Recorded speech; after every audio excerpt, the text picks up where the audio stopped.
how did you end up at Granada heading up the comedy department? I decided I want to be a film director. I don't suggest you follow my career plan. So I headed off to LA. I was in LA quite a lot anyway, because I was doing a lot of shooting and stuff like that, and I wrote a script with a friend, which was about Africa, and it was about a Nairobi policeman who was a Maasai. This was the pitch. So, but he was an educated Maasai, whereas his mum and dad were still farmers essentially. So our young hero had got a degree in Nairobi, and he comes across a whole scam to get ivory out of Kenya illegally and shipping it to New York for no particularly good reason, except obviously that was the point of the story. And the Maasai policeman follows the trail of the bad guys and the ivory, and ends up in Manhattan, where of course he, gets beaten up and gets completely lost. He doesn't understand the pace of America and what's happening. And a little black kid takes him one side, saying, "What's the matter with you, man? You're a big, tall black guy, but you're acting like a pussy sort of thing. You're not." And he said, "Well, where are you from?" He said, "Well, Maasai." He said, "The Maasai are warriors, man. It's all front. If you're a Maasai warrior, you got to act like a Maasai warrior." I know, all a bit silly, but it was a great picture at the time, and I got my commission.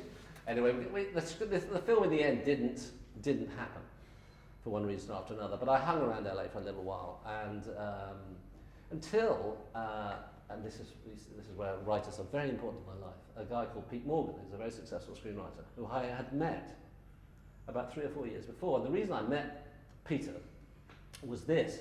After I'd done the stand-up film with Lenny, I had an idea about doing a movie with Lenny. I mean, a sort of a narrative movie.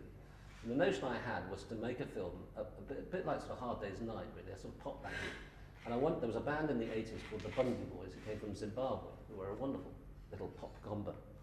And they were one of the sort of first bands who kind of promoted world music, if you like.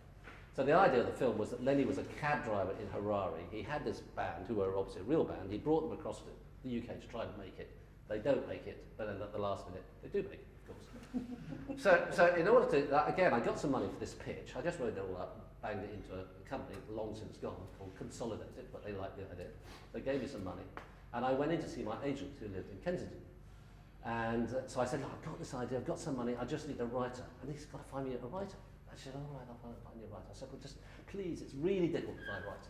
Anyway, I walked out, and I hadn't been out 10 minutes out of her office, and she called me on the mobile and said, "I found you a writer." I said, "How did you find a writer that great?" She said, "He's great, don't worry about it, it's great."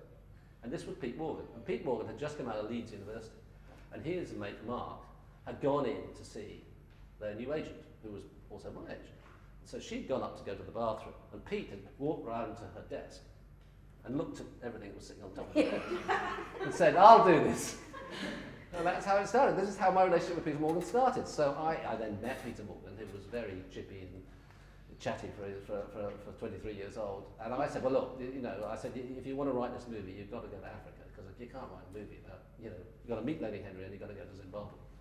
Okay. So I had a little short of money, so I found a flight on Bulgarian Airlines, which took 3 days to get to Harare. I didn't go, because I'd been to Zimbabwe, and I dispatched him.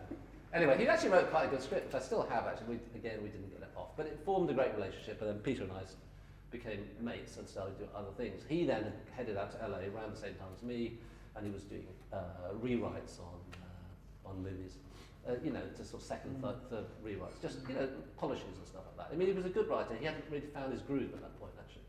So he was, it was sort of up and down, up and down, up and down, a bit like me. And I was sort of thinking, "Oh, I'm going to make a movie. I'm not going to make a movie, right?" And it was all a bit crackers, really. And I was going backwards and forwards to London. And then in the end, he picked me up one night. This is the early 90s. He picked me up. So he rang me up and said, "Coming up to take you out." I said, "Fine." And I was staying in a house in the Hollywood Hills. He came up, pulls up the car, I get in. And there's a Japanese, takes me a little drive, and we ended up at this Japanese restaurant which overlooks the whole of LA. You can stand there and you can see the twinkling lights of LA. So I said, "What are we doing? We're having a drink, having a dinner." He said, "Hop out." So I hopped out. And he said, "Come in." So we walked to the edge of the wall around the car park overlooking LA. And I said, "What are we doing?" He said, "You're waving." I said, "Waving to what?" He said, "You're waving goodbye to LA." I said, "What do you mean I'm waving goodbye to LA?" He said, "George, say goodbye." I said, what's going on? He said, this is an intervention, you're going home.